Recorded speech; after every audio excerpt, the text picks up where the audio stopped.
بسم الله الرحمن الرحيم. السيدات والسادة الكرام، السلام عليكم ورحمة الله وبركاته، وحياكم الله وبياكم وسدد على الحق خطاكم وخطايا. مرحبا بكم في لقاء جديد في البيت السعيد، وحديثنا اليوم عن معوقات الزواج. تحدثنا في الحلقات السابقة عن الزواج والحث على الزواج ووصية النبي المصطفى صلى الله عليه وسلم للشباب عندما قال لهم: يا معشر الشباب، من استطاع منكم الباءة فليتزوج. الباءة هي القدرة، لكن للأسف العديد من المعوقات وضعت أمام الشباب في مشروع الزواج. العادات والتقاليد وضعت العشرات من العقبات أمام هذا الزواج، بما أدخله الناس من تعقيدات في حياتهم عبئا على الظهور. أمر الزواج أمر يسره الله تعالى، لكن الناس عسرته، والشريعة المطهرة بسطته، لكن المجتمع عقدته، والخالق عز وجل وسع أمره فحجره الخلق.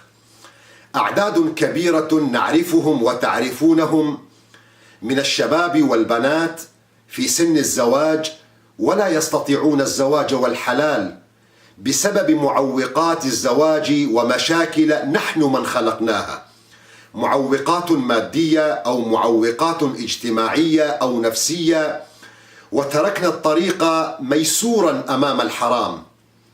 والغريب أن أمنية أي فتاة أن تكون أما وأن يكون لها أولاد، وأمنية أي أب في العالم أن يرى ابنته وهي تزف إلى بيت زوجها.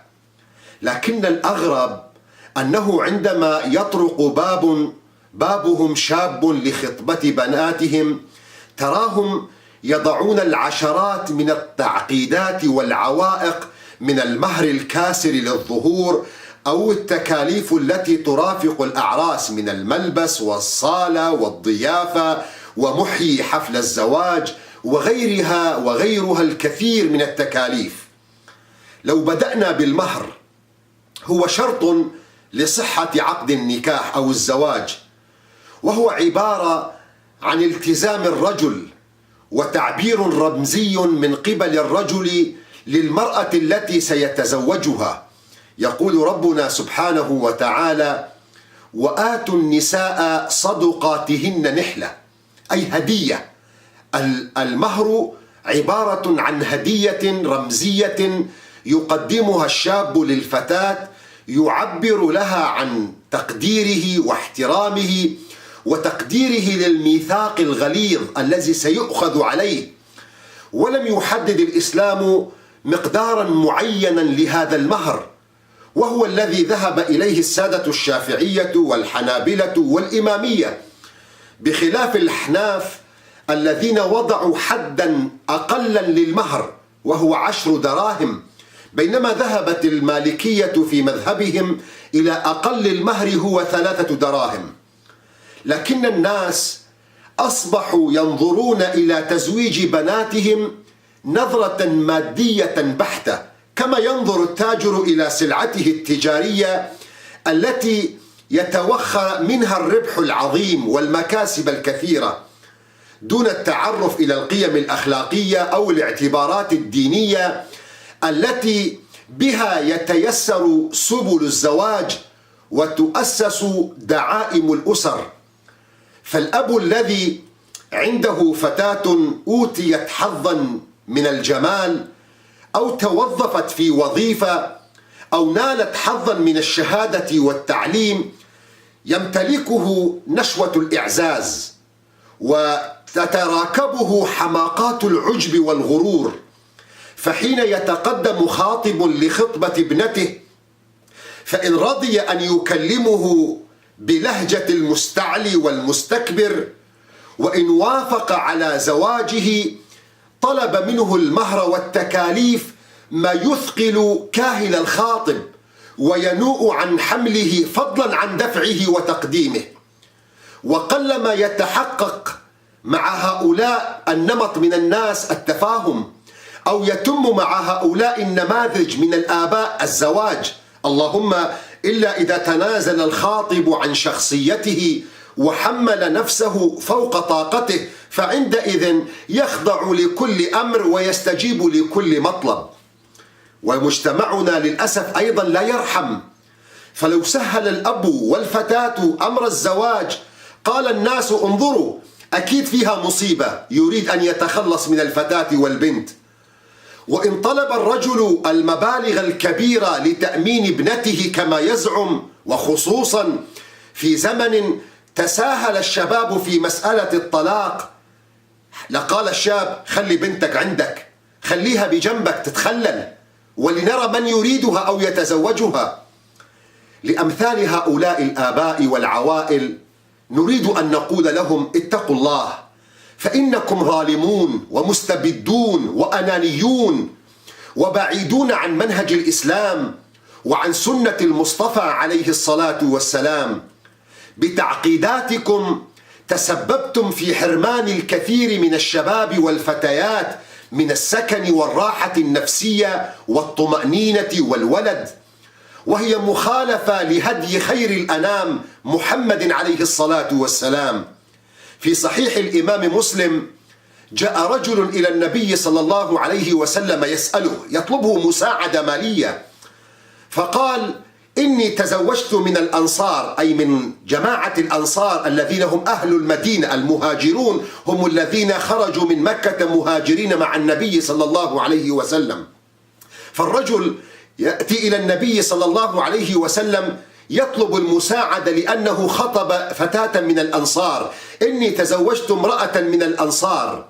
فيقول له النبي صلى الله عليه وسلم على كم تزوجتها؟ قال على 4 أواق. فقال النبي صلى الله عليه وسلم على 4 أواق كأنما تنحتون الفضة من هذا الجبل، يعني وكأن الجبل الذي بجانبكم هو فضة ومجرد تأخذون منها وتدفعون، ما عندنا ما نعطيك، ليس عندنا شيء نساعدك به.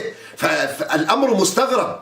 هدي المصطفى صلى الله عليه وسلم الذي زوج رجلا بما معه من القرآن، كما يروي البخاري ومسلم في صحيحهما أن رجلا سأل النبي صلى الله عليه وسلم أن يزوجه امرأة، فقال له النبي صلى الله عليه وسلم فهل عندك من شيء؟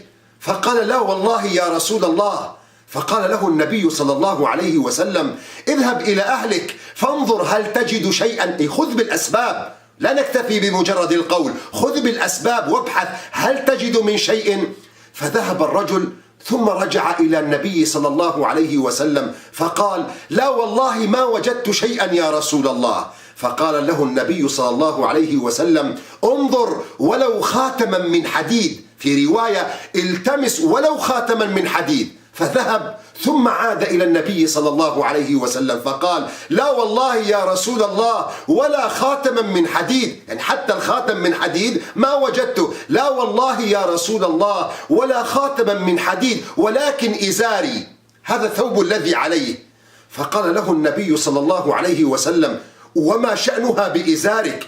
إن لبسته لم يكن عليك منه شيء، إن لبسته المرأة لم يكن عليك منه شيء، وإن لبسته أنت لم يكن عليها منه شيء. فجلس النبي صلى الله عليه وسلم ثم قال له ماذا معك من القرآن؟ ماذا تحفظ من القرآن الكريم؟ فقال معي سورة كذا وسورة كذا. فقال له النبي صلى الله عليه وسلم تقرأهن على ظهر قلب، أي تحفظها من دون أن تنظر إلى المصحف؟ قال أي غيبا يا رسول الله؟ قال نعم يا رسول الله، نعم أحفظها. فقال له النبي صلى الله عليه وسلم اذهب فقد ملكتك بما معك من القرآن، أي زوجتك إياها بما معك من القرآن. أيها الآباء اتقوا الله في بناتكم وشباب الأمة ولا تغالوا في المهور. الإمام أحمد رحمه الله يروي عن الفاروق عمر بن الخطاب رضي الله عنه قوله عندما خطب خطبة في الناس قال ألا لا تغالوا بصداق النساء، أي بمهور النساء، فإنها لو كانت مكرمة في الدنيا أو تقوى عند الله عز وجل لكان أولاكم بها النبي صلى الله عليه وسلم. ما أصدق رسول الله صلى الله عليه وسلم امرأة من نسائه، ولا أصدق امرأة من بناته أكثر من 12 أوقية. أي لو كان هذا الأمر مغالاة المهور فيه خير وفيه فضل لكان أولاكم بها سبقا الحبيب المصطفى صلى الله عليه وسلم، الذي لم يدفع مهرا لزوجاته ولم يقبل مهرا لبناته أكثر من 12 أوقية. 12 أوقية بما يعادل 213 غرام من الذهب. أجل لم يزوج النبي صلى الله عليه وسلم بناته على شيء كثير. فاطمة بنت محمد عليه الصلاة والسلام سيدة نساء العالمين، أتدرون على ماذا زوجها النبي صلى الله عليه وسلم لعلي؟ على درع قدمها الإمام علي بن أبي طالب لفاطمة. وماذا تصنع فاطمة الزهراء بالدرع؟ هل تحارب بها؟ إنه شيء رمزي يقدمه الرجل للفتاة، لكنها العادات. الناس أصبحت تتباهى بالمهور الغالية وتتفاخر، إنه الرياء الاجتماعي الزائف. انظروا إلى بنت فلان ماذا دفع لها، وبنت فلان ماذا بذل لها. هكذا أصبحت مقاييس الناس، وهكذا أصبحت القيمة للإنسان أو الدخول إلى الجنة. ما هذه القيمة؟ إنه شيء بعيد عن سنة النبي المصطفى صلى الله عليه وسلم. في الحديث الشريف الذي يرويه ابن حبان في صحيحه عن سيدنا رسول الله صلى الله عليه وسلم أنه قال: خير النكاح أيسره. وفي رواية أخرى عند الإمام البيهقي: خير الصداق أيسره. أي أفضل شيء كمهر أن يقدمه أن يطلبه الأهل من صهرهم هو شيء سهل يسير. في مسند الإمام أحمد يقول المصطفى صلى الله عليه وسلم: إن من يمن المرأة تيسير خطبتها وتيسير صداقها. أي من بركة المرأة وسعادتها أن نسهل أمور خطبتها وأمور ومهرها. والعلماء عليهم الرحمة كان دائما يحذرون الناس من هذا الغلاء الفاحش للمهور. في سير الصالحين العالم الجليل أبو بكر بن اللباد القيرواني رحمه الله المتوفي سنة 333 من الهجرة يحكى أنه دعي إلى عرس. هذا العرس دفع الزوج فيه مهرا كبيرا للفتاة، فتعجب الناس وذهب الناس ليهنئوا صاحب المهر أي الزوج. فقال له أبو بكر اللباد: لا أخلف الله عليك، لا أخلف الله عليك. أبو بكر بن اللباد القيرواني يذهب ليهنئ هذا الزوج الذي دفع مهرا كبيرا وغاليا لتلك الفتاة، يقول له: لا أخلف الله عليك، فقد أكمدت جارك أي أحسنته، وأعضلت ابنته أي سببت كسادها. أي بهذا المهر الغالي والكبير أنت أكمدت جارك أحزنته، وأعضلت ابنته أي سببت كسادها، وخالفت سنة المصطفى صلى الله عليه وسلم. سعيد بن المسيب وهو سيد التابعين وأثقفهم، وهو معروف في تاريخنا الإسلامي كعالم من كبار العلماء وزاهد من كبار الزهاد، يرفض أن يزوج ابنته من ابن الخليفة الوليد بن عبد الملك بن مروان، ويزوجها لأحد طلبة العلم في حلقته يقال له ابن أبي وداعة. ابن أبي وداعة يحكي قصته، يقول: كنت أجالس سعيد أي أحضر دروسه، فتفقدني أياما أي غبت أيام، ثم أتيت، فلما أتيته قال: أين كنت؟ قال: توفيت زوجتي فانشغلت بها. قال: يرحمك الله، هلا أخبرتنا فشهدناها؟ لو أخبرتنا كنا نشاركك العزاء ونشاركك الدفن. ثم أردت أن أقوم. ابن وداعة يقول: ثم أردت أن أقوم، فقال: هل استحدثت امرأة؟ أي هل تزوجت بعدها أن توفيت زوجتك؟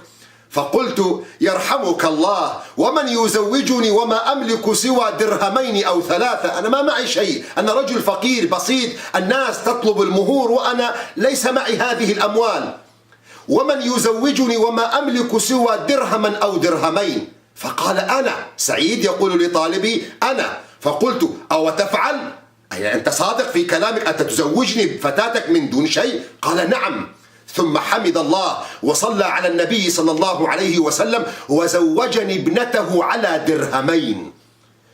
ابن وداعة يقول ثم قمت وما أدري ماذا أصنع من الفرح. معقولة الناس يعني تطلب المهور الكثيرة والغالية وأنا حصلت على من؟ على ابنة معلمي وابنة مدرسي وابنة رجل صالح فاضل، ابنة سعيد بدرهمين؟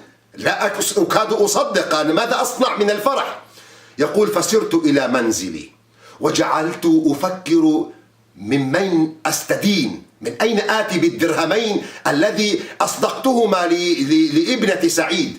فيقول ثم صليت المغرب فأسرجت، أي أشعلت السراج، فقدمت عشائي وكان خبزا وزيت، أي تناولت العشاء وكان عشائي بسيطا خبزا وزيت، لم يكن عندي شيء أكثر من ذلك. وإذا ببابي يقرع فقلت من هذا؟ قال سعيد. يقول فكرت في كل شخص أعرفه اسمه سعيد إلا سعيد بن المسيب، هذا الشخص لم يدخل في بالي، فظننت أنه بدا له شيء، أي أنه غير رأيه. فقلت يا أبا محمد لو أرسلت إلينا لأتيناك، يعني لو بعثت أحدا وأخبرته أن نأتي أتيناك. فقال لأنت أحق أن تؤتى، بل أنا آتيك. فقلت ما تأمر؟ ماذا تريد مني يا إمام؟ قال إنك كنت رجلا عزبا فتزوجت، يعني كنت توفيت زوجتك فأصبحت أرملا، أصبحت أعزبا، ثم تزوجت، فكرهت أن أبيتك الليلة وحدك. رحم الله سعيدا. كرهت أن أبيتك الليلة وحدك وهذه امرأتك، وإذا هي قائمة خلف ظهره وهي في طوله، ثم أخذ بيد ابنته فدفعها في الباب ثم انصرف. يقول ابن أبي وداعة فاستوثقت من الباب، أي أغلقت الباب واطمأنت على إغلاق الباب، ثم ذهبت مسرعا إلى قصعة التي فيها الطعام فأخفيتها خلف السراج، يعني خجلا من ابنة سعيد ليس عندي من الطعام إلا الخبز والزيت. ثم صعدت السطح وناديت الجيران فقلت ويحكم، زوجني سعيد بن المسيب ابنته اليوم وقد جاء بها الليلة على غفلة.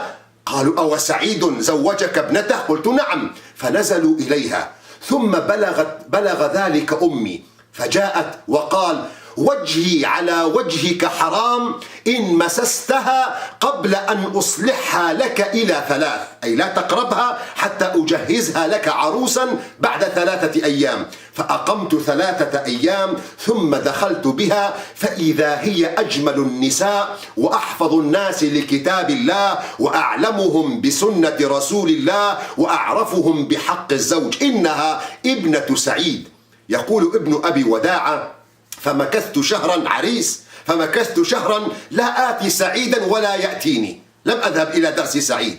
فلما كان بعد الشهر أتيته وهو في حلقته وهو يدرس طلابه، فسلمت عليه فرد علي السلام ولم يكلمني حتى تفرق الناس. فقال ما حالك؟ فقلت بخير يا أبا محمد، ثم انصرفت إلى منزلي فوجه إلي ب20,000 درهم. ابن المسيب يزوج ابنته من رجل فاضل ليس معه ما يسد به رمقه، يخجل أو يخبئ طعامه من عروسه الذي هو الخبز والزيت، وبعد ذلك يدفع إليه ب20,000 درهم.